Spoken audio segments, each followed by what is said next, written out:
अस्सलाम वालेकुम। मैं डॉक्टर सहर फातिमा हूँ, professor, gynaecologist and cancer surgeon. आज हम बात करने वाले हैं फीमेल में हैवी मेंस्ट्रुअल पीरियड्स होना और इनकी वजूहात और इनको ट्रीट कैसे करना है। जब हैवी मेंस्ट्रुअल पीरियड की बात करते हैं तो हैवी मेंस्ट्रुअल पीरियड एक बहुत ही डिस्ट्रेसिंग प्रॉब्लम होती है यंग फीमेल में भी, जिनके भी मेंस्ट्रुअल साइकिल शुरू हुई होती है, मिडिल एज औरतों में भी, और जब तक उनको मेनोपॉज नहीं हो जाता। इसकी एक तो प्रॉब्लम ये होती है कि जब हैवी साइकिल्स हो रही होती हैं तो पेशेंट जाहिर सी बात है बहुत अनवेल फील कर रही होती है, एनीमिया होना शुरू हो जाता है और ऑफ कोर्स इसके पीछे कोई ना कोई एक वजह होती है जिसको ट्रीट करने की ज़रूरत होती है। यूजुअली जब फीमेल्स को पीरियड शुरू होते हैं तो कभी कभी साइकिल्स इनकी इरेगुलर भी हो जाती है, हैवी भी हो जाती है, मगर यूजुअली इनमें कोई खास वजह नहीं होती है। लेकिन अगर साइकिल हैवी होती है तो ऑफ कोर्स आप डॉक्टर के पास आएँ, हम एक अल्ट्रासाउंड करते हैं, इसके अलावा कुछ हार्मोनल टेस्ट करते हैं और उसके लिहाज के यहाँ से मेडिकेशन दी जाती है। मगर मेजॉरिटी यंग फीमेल्स में मेंस्ट्रुअल प्रॉब्लम रेगुलेट हो जाती है मेडिसिन के साथ। लेकिन ज़रूरी है कि आप सही डॉक्टर के पास जाएं और सही टाइम पे ही दिखाएं। कोई चीज़ अगर ख़राब हो रही है तो उसको वक्त पे दिखाएं, ऐसा ना हो कि चीज़ें बहुत ज़्यादा बुरी हो जाएं और आप फिर अल्टीमेट ट्रीटमेंट के लिए आएँ। सेकेंड, वो फीमेल्स होती हैं जो हमारे पास रिप्रोडक्टिव एज ग्रुप में होती हैं। रिप्रोडक्टिव एज ग्रुप की जो फीमेल्स होती हैं उनमें 20% फीमेल्स में फाइब्रॉइड होते हैं जो हैवी मेंस्ट्रुअल पीरियड करा रहे होते हैं।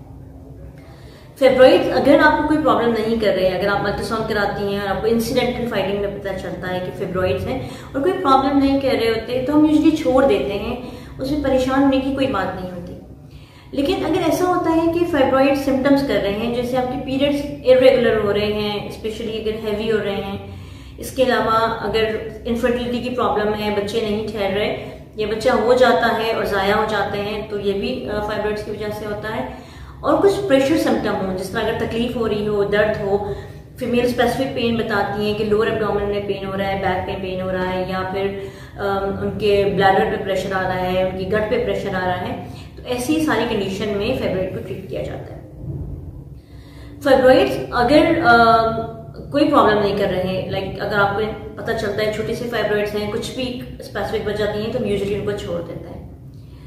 फिर जो फाइब्रॉइड्स प्रॉब्लम कर रहे होते हैं, जिस तरह मेंसेस हैवी हो रहे होते हैं, तो अगर वो स्टिल छोटे हैं तो हम मेडिकल ट्रीटमेंट देते हैं, ब्लीडिंग कंट्रोल करने के लिए भी, एनीमिया बिल्डअप करने के लिए भी, यानी खून उनका बढ़ाने के लिए, और कुछ ऐसी दवाएं होती हैं जिनको दिया जाता है फाइब्रॉइड्स को छोटा करने के लिए।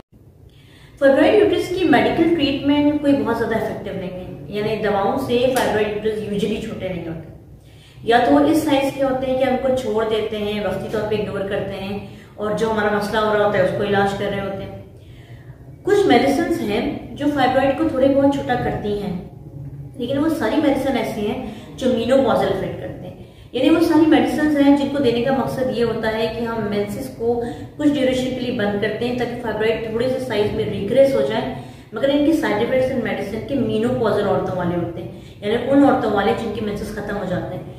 तो ये देते हुए हमें बहुत सोच समझ के देना चाहिए ये मेडिसिन, कि उन एज ग्रुप की औरतों को दें जिनको भी फिलहाल बच्चा नहीं चाहिए, या फिर ऐसी औरतें जो 40-45 की एज से अबव होती हैं, उनको भी हम यूजुअली देना अवॉइड करते हैं अगर उनके बच्चे नहीं हैं, क्योंकि हम नहीं चाहते कि उनके मेंसेस बंद हो जाए। फाइब्रॉइड के लिए एक और इलाज होता है कि जिसको आम जबान में लोग शुआएं कह रहे होते हैं, जिसको हम यूट्राइन आर्टरी एम्बोलाइजेशन कहते हैं। यानी एक स्पेसिफिक सा डाई डाला जाता है, उसके जरिए हम फाइब्रॉइड को थोड़ा सा छोटा करते हैं। Uterine artery embolisation unmarried females के लिए नहीं है, जिनके बच्चे नहीं हैं उन लोगों के लिए भी नहीं है, और जो लोग अभी मेंसेस बंद नहीं कराना चाहते उनके लिए भी नहीं है। यह आमतौर पर हम उन औरतों के लिए करते हैं जिनके बच्चे पैदा कर चुकी होती हैं और एक ऐसी एज ग्रुप में होती हैं जहां अगर मेंसेस बंद हो जाए तो उनको कोई फिक्र नहीं होनी चाहिए, तो उन लोगों को सिर्फ यूट्राइन आर्टरी एम्बोलाइजेशन किया जाता है। इसका नुकसान ज़्यादा है, बेसिकली इससे आपके मेंसेस परमानेंटली बंद हो जाते हैं, हो सकते हैं कि बंद हो जाएं, और इसके अलावा ये भी होता है कि जो नली पैरस ख़वातीन होती हैं जिनके बच्चे नहीं होते, उनमें भी अगर ये एक तरह की चीज़ है जो फाइब्रॉइड को श्रिंक कर रही है तो सामने यूट्रस और ओवरीज पे भी इफेक्ट डालती है, तो प्री मैच्योर एजिंग हो जाती है, यानी मेनोपॉज में चली जाएगी, मेंसेस बंद हो जाएंगे, बच्चे नहीं हो पाएंगे। तो uterine artery embolisation ideal treatment नहीं है अगर आप अनमैरिड हैं, अगर आपके बच्चे नहीं हैं, या अगर अभी आप इस बात के मेंटली प्रिपेयर नहीं है कि आपके मेंसेस बंद हो जाएं, क्योंकि उससे ये सारे प्रॉब्लम्स हो जाते हैं। फाइब्रॉइड की डेफिनेटिव ट्रीटमेंट जो होती है, जिसको हम कहते हैं कि आपने फाइब्रॉइड का जो मुस्तकिल इलाज करना है, वो मायोमेक्टमी होती है, यानी आप सर्जरी करके फाइब्रॉइड्स को निकालें। जब फाइब्रॉइड की सर्जरी करते हैं तो ऑफ कोर्स जहां जहां मेजर फाइब्रॉइड्स होते हैं आप उनको निकाल के एक तरह से रिकंस्ट्रक्शन करते हैं, यानी प्लास्टिक सर्जरी करके आप यूट्रस को दोबारा से एक अच्छी फॉर्म में लेकर आ जाते हैं। यूजुअली ये केसेस में बहुत सक्सेसफुल होता है और इसमें अगर खुदा न खासा ज्यादा ब्लीडिंग हो जाए या यूट्रस निकालना पड़े तो उसके चांसेस बहुत कम होते हैं, 0.5 to 1%। यानी अगर हम 100 औरतों का ये ऑपरेशन करेंगे तो हो सकता है कि कोई एक औरत ऐसी हो जिसको बच्चेदानी निकालने की जरूरत पड़े, तो ये रेशो बहुत कम है। इसका फायदा ये होता है कि एक तो आपने जो फाइब्रॉइड्स हैं उनको आपने निकाल दिया, जबकि अगर आप लेजर देते हैं तो वो सिर्फ छोटे हो रहे होते हैं, निकले नहीं होते, वो दोबारा रीग्रो कर जाते हैं। सर्जरी से आप एक दफा फाइब्रॉइड को निकाल के यूट्रस को दोबारा अच्छे से बना देते हैं। दूसरी बात यह है कि आपका यूट्रस सेफ रहता है, यानी वो औरतें जो बच्चा करना चाह रही हैं या फिर अभी यंग पेशेंट्स हैं, नली पेरेंट्स हैं, अनमैरिड हैं, जिनका बेसिकली कंसर्न ही ये है कि उन्होंने अपने यूट्रस बचाना है, उनके लिए सर्जरी बेस्ट ऑप्शन है। जब सर्जिकल स्कार की बात करते हैं तो फाइब्रॉइड्स को भी हम लेप्रोस्कोपिक सर्जरी से कर सकते हैं। लेप्रोस्कोपिक सर्जरी एक ऐसी सर्जरी होती है जिसमें आपका ऑपरेशन तो पूरा वही होता है, मगर आपके बहुत छोटे से कट आते हैं एब्डोमेन पे, लाइक 1-2 सेंटीमीटर या मैक्सिमम 5 सेंटीमीटर के। इस छोटे से कट का मकसद ये होता है कि क्योंकि मिनिएचर इंस्ट्रूमेंट पेट के अंदर जा रहे होते हैं तो ना सिर्फ कि एक्सटर्नली आपका स्कार नहीं आता, इंटरनली भी इन्वायरमेंट बहुत अच्छी रहती है, एब्डोमेन की चीजें आपस में चिपकती नहीं है, एडिशंस नहीं होती हैं। और बाद में जो हम प्रेगनेंसी कराने की कोशिश करते हैं नली पेरेंट्स फीमेल्स में, तो प्रेगनेंसी का रेट भी बहुत ज्यादा अच्छा होता है। तो फाइब्रॉइड की बेसिकली सर्जरी बेस्ट ट्रीटमेंट है। फीमेल में हैवी मेंसेस की एक और वजह हो सकती है जिसको हम कहते हैं एडिनोमायोसिस या फिर डिसफंक्शनल ट्रायल ब्लीडिंग भी हो सकती है।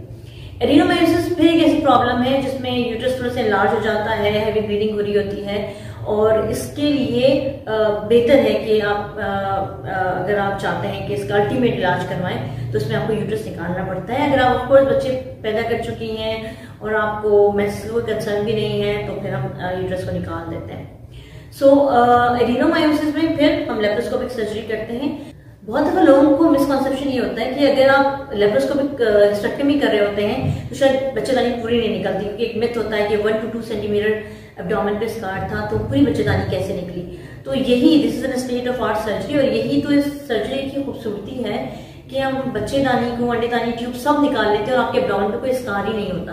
और ये सर्जरी होती है, ये लेजर नहीं होता जिसमें हम छोटा कर रहे होते हैं, ये सर्जरी होती है जिसमें हम पूरा निकाल देते हैं। And this very state of art surgery. अब तो हम हर सर्जरी ऑलमोस्ट लेप्रोस्कोपी से कराते हैं, चाहे हमने ओवरी का कोई सिस्ट निकालना हो, फाइब्रॉइड हो या यूट्रस निकालना हो, तो इनमें लेप्रोस्कोपिक सर्जरी बेस्ट है। छोटा स्कार होता है, ना सिर्फ एक्सटर्नली ब्यूटी मेंटेन रहती है बल्कि अंदर से भी चीजें आपस में चिपकती नहीं है, आउटकम बहुत अच्छा होता है। पेशेंट एक दिन में छुट्टी करके घर चली जाती है क्योंकि कोई एब्डोमिनल स्कार नहीं होता। इस ब्लडलेस सर्जरी होती है, ब्लीडिंग भी बहुत कम होती है क्योंकि इसमें स्पेशलाइज्ड इंस्ट्रूमेंट यूज हो रहे होते हैं। और इसके अलावा पेशेंट जल्दी मोबिलाइज होती है, उसको बाद में ऑपरेशन के बाद तकलीफ की प्रॉब्लम कम हो रही होती है। और सबसे बड़ा फायदा ये होता है कि जो सर्जरी के स्कार में हड्डियां होने के चांसेस होते हैं वो लेप्रोस्कोपी में नहीं होते, क्योंकि वो बहुत इमेजिन करें बहुत छोटा सा स्कार है, उसमें हड्डियां नहीं हो सकता। सो ये कुछ बातें थी जो हमने की आज हैवी मेंस्ट्रुअल ब्लीडिंग के बारे में। और मैं अपनी फीमेल्स को ये मैसेज देना चाहूंगी कि आप शुरू से ही प्रॉब्लम के लिए उस डॉक्टर के पास जाएं जो कंसर्न डॉक्टर है। यानी अगर आपको कोई गायनेकोलॉजिकल प्रॉब्लम है तो प्लीज गायनेकोलॉजिस्ट से कंसल्ट करें, वो आपको सही गाइड करती है। बहुत दफा ये होता है कि फीमेल्स में एक फाइब्रॉइड होता है और वो डिफरेंट जीपीज के पास जाती हैं और वो फाइब्रॉइड बढ़ता चला जाता है और जब हमारे पास अल्टीमेटली आती है तो कभी कभी इतने सारे फाइब्रॉइड्स होते हैं यूट्रस में कि उनकी हम कोई हेल्प नहीं कर सकते। अगर हम सर्जरी भी करते हैं तो यूट्रस बच्चे के चांसेस कम हो जाते हैं। तो बेहतर है कि आप टाइमली आएँ ताकि आपका इलाज हो सके। दूसरा, ये खौफ दिमाग से निकाल दें कि जब भी हमने फाइब्रॉइड की सर्जरी करनी है बच्चेदानी निकल जाएगी या बच्चेदानी को नुकसान पहुंचेगा। ये जब सर्जरी कर रहे हैं इसका बेसिकली मकसद ही ये होता है कि बच्चेदानी को बचाया जा सके, आपके बच्चा पैदा करने की ताकत को बचाया जा सके। तो ये सर्जरी होती ही इसलिए है ताकि हम दोबारा से यूट्रस को रिकंस्ट्रक्ट कर दें और उसमें से आपकी रसोलियाँ निकाल दें। होप्स हो कि आज की टॉक आपके लिए यूजफुल रही होगी। अगर आप कोई क्वेरीज हैं या अपनी हिस्ट्री देना चाहती हैं या अपने बारे में कोई बात कहना चाहती हैं तो आप हमारे नंबर पे हमें कॉल कर सकते हैं।